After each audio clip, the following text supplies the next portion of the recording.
were civil society organizations discussing issues, and they looked into funding of adult literacy and adult education as well.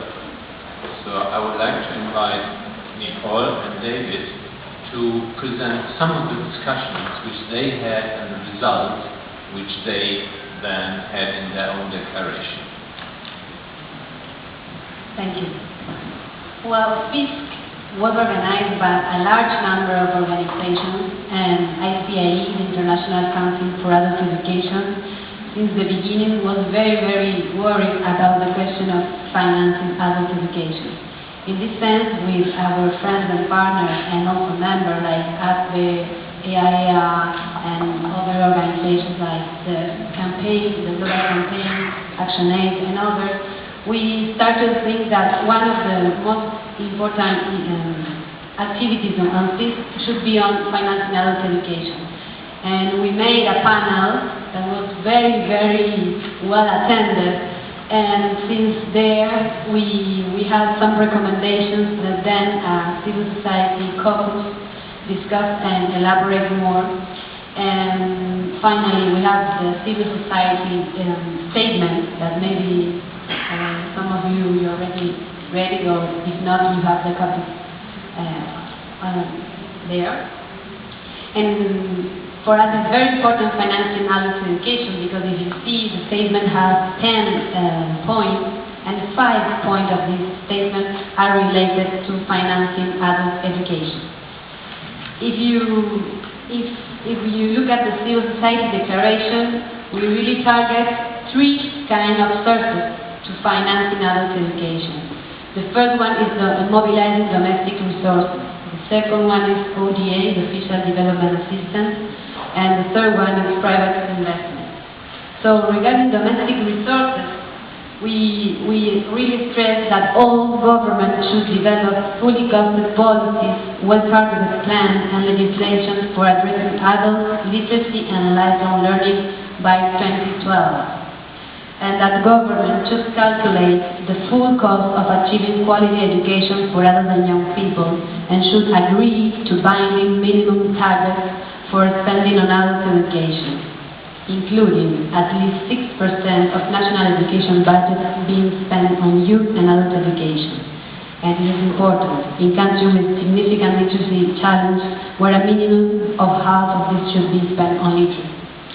For us, this is very important, and we hope that the delegations that are here from different countries can take this point into account. Regarding ODA, we stress that also it's important to have binding targets, to have at least 6% of aid to education being spent on the education of adults and young people. All of us know that we have the commitment of 0.7% of the GNI from rich countries to be spent on aid, and 15% of overall aid being earmarked for education. This is a very old commitment that we really should continue to say, because it's not accomplished at all. And so the international community and financing landscape should recognize both 3 and 4 for Dakar, and are equally important as other goals in all the education aid, and should develop accurate projections on financing gaps for achieving these. At least 10 billion in new aid is needed by 2015 to make a real impact on adult literacy. Regarding private investment, we really push that we should ensure that sustainable investment is maximized from individuals, employer and state, to ensure no one is left behind. All employers should invest at least 1% of the payroll in work-related education and training. All resources should be well targeted to ensure they reach those who are most disadvantaged or excluded, especially women, who often suffer from multiple marginalization. Also, we have 2 other recommendations regarding the reform of IFI, International Financial Institutions, especially World Bank and IMF. Regarding the fast-track initiative that we are talking on the discussion before, we think that the Fast Track initiative needs to be radically transformed into a global initiative on education for all, which explicitly requires sector plans to include credible action on and investment in youth and adults, especially women literacy. This transformed initiative should be fully independent from the World Bank and much more ambitious than the present FTI in the scale of resources that it mobilizes. I think David will develop more on this point. As well, we think that there is a need to challenge the restrictive macroeconomic conditions imposed and policies promoted by the IMF that have undermined investment in education for all. There should be a clear requirement on the IMF to show sustainable flexibility in inflation and deficit targets through 2015 that will allow for significant increases in long-term investment in education as a key part of the solution of the multiple crises we are facing. So, for us, this is very important, and there are some of the most the important recommendations. But when the people say there is no money for education, you need to show best cases, you need to develop more evidence. We really think that there is a lot of sources to finance adult education, and ODA is one of them. And also we should really take into look how ODA is really being changing some of the things, or it's like, for example, imposing some conditionalities, policy conditionalities that finally doesn't go with the aim to have adult education for all. And so when they say there is no money for adult education, there are another sources of resources. Like, for example, taxation, improve progressive taxation and not VAT. That is a very unequal way to tax. And for example, the debt service for a lot of poor countries is very, very hard, and this country doesn't have the budget to implement really adult education programs when they have to pay the debt.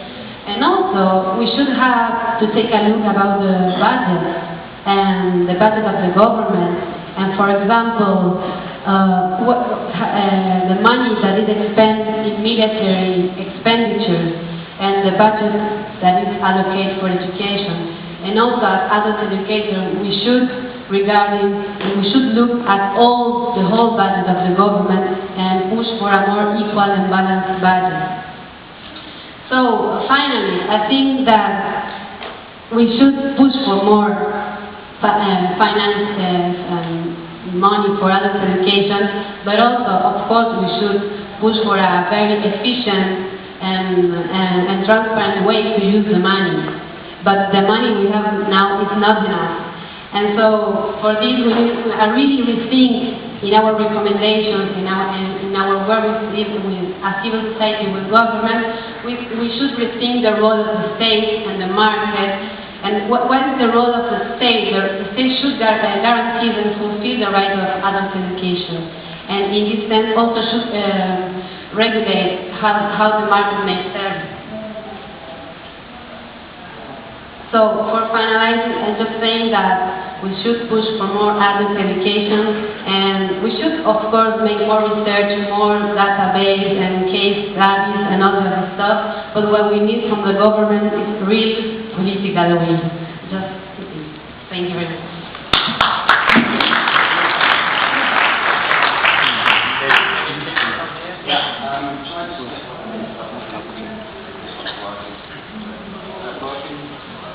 I wanted to give you one.